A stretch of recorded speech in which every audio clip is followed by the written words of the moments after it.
Ben voilà, alors le canol, invention de Jean Noll, le premier porte-outil fabriqué par Promata. C'est le plus petit porte-outil du monde, mais c'est le plus polyvalent de tous. C'est un triangle dont on va pouvoir modifier l'angle, ce qui va jouer sur le piquet de l'outil. Le crochaxe, qui est le principe d'un bras articulé, dans lequel on amènera tous nos outils. On laisse comme ça. Joue de tête pour 2 bovins par exemple, 2 zébus, avec la pièce, ou 2 bœufs. Fixation au joue de tête, timon.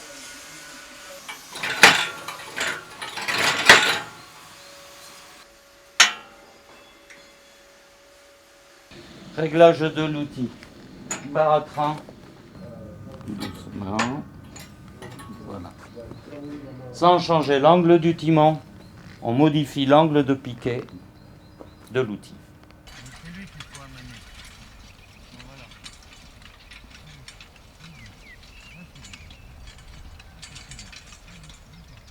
Fixation limonière, un animal.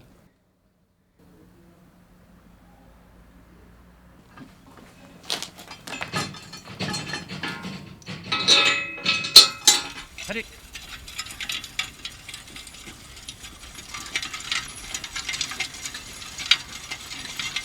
Allez.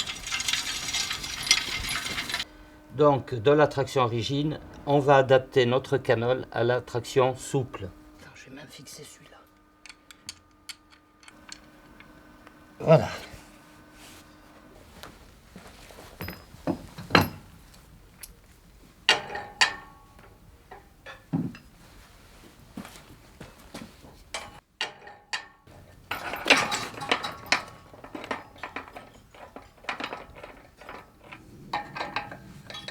Là, et puis ici contre-écrou. Il manque un élément pour pouvoir tirer maintenant. Régulateur vertical, régulateur horizontal. Alors sa fonction sur ces anneaux-là, c'est de compenser le dévers on travaille dans de la pente. Un terrain pentu, l'outil chasse, donc on compense en déportant le point d'attache. Et les 2 anneaux des extrémités, c'est lorsqu'on pratique la culture sur butte ou sur billon, on décale l'animal de la butte de culture. Donc on va attacher l'animal sur le côté. On fixe le dernier élément pour la traction, c'est le palonnier, le même qu'on avait à notre brancard limonière, avec les traits. Donc là, on a une traction, effectivement, contrairement au timon et à la limonière, souple. C'est-à-dire que l'animal va pouvoir tourner en bout de ligne dans les rangs très étroits.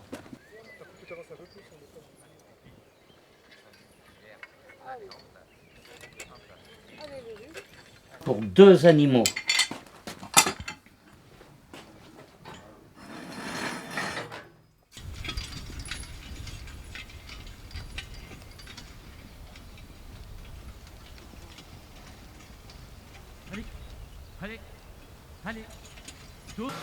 C'est un régulateur automatique, c'est le régulateur des laboureurs. Alors cette option-là va nous permettre de travailler les buttes de culture. Parce que dès que nos buttes vont être montées, lorsqu'on va vouloir les renforcer par exemple, avec le butoir billonneuse à disque, ou buter les pommes de terre avec ce même outil, il n'est pas question de faire marcher l'animal sur la ligne de culture, sur la butte de culture. Donc on va le décaler. Le point d'attache de l'animal, on va le déporter complètement sur le côté pour que l'animal marche dans le sillon où passe la roue. Ok, la butte est bloquée, t'as la bête à côté de ces lignes. Réglage du piquet de l'outil, arracheuse de pommes de terre. Donc avec les 2 roues, on va pouvoir mener son animal sans tenir l'outil. Il va être très stable.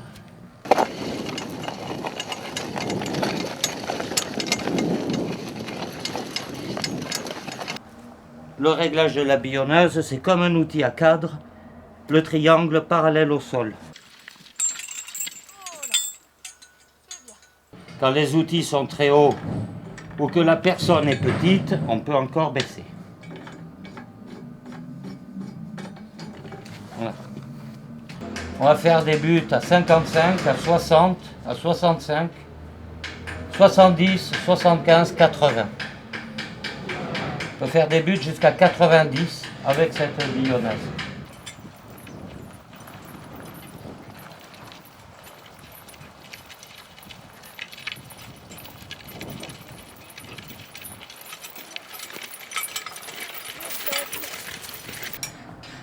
Voilà, on a le pied, on décoince, on laisse tomber devant, on bosse. L'RC-Tri, il y a 3 positions.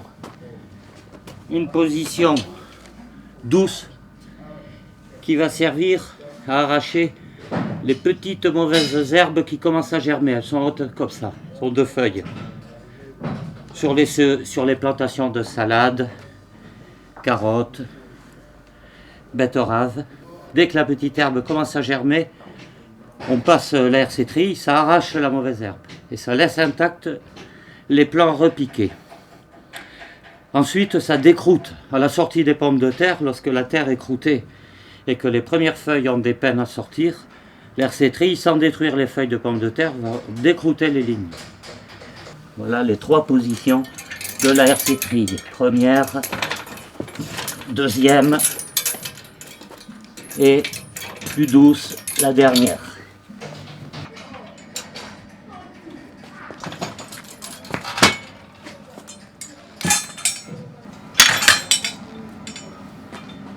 Trissoc. Le réglage parallèle au sol, les 3 dents doivent être à plat.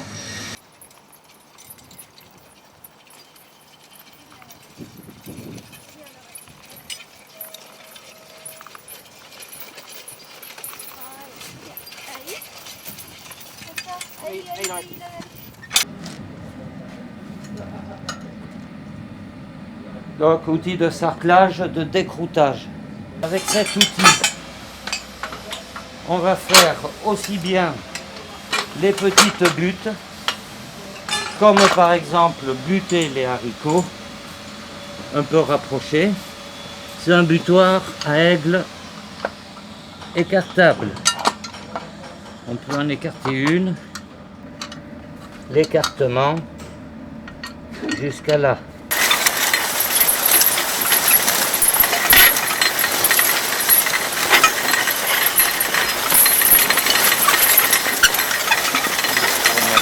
Là, c'est réglage pour buter. Maintenant, pour faire un sillon de plantation, on va le faire piquer plus.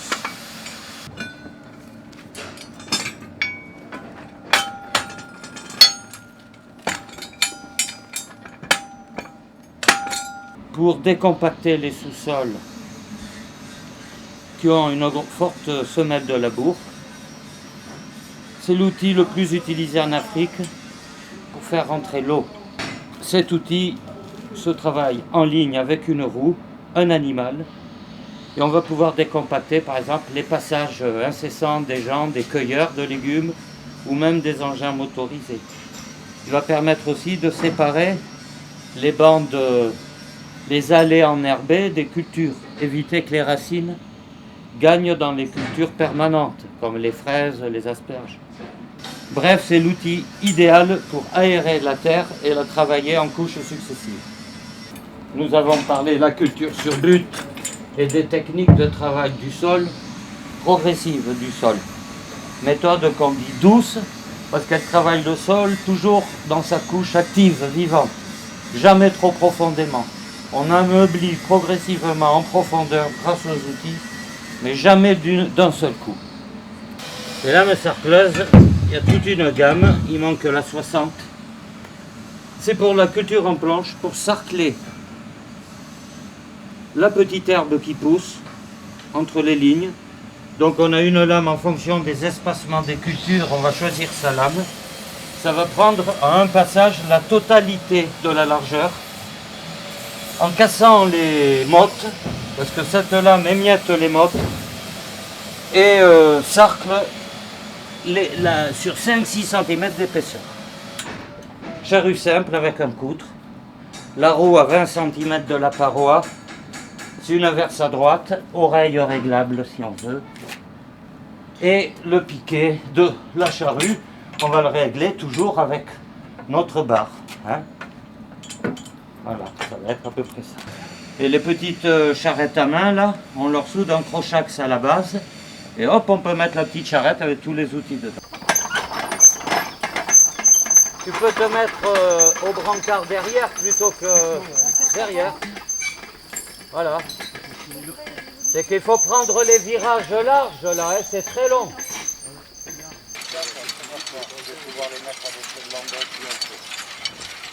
C'est la même hauteur.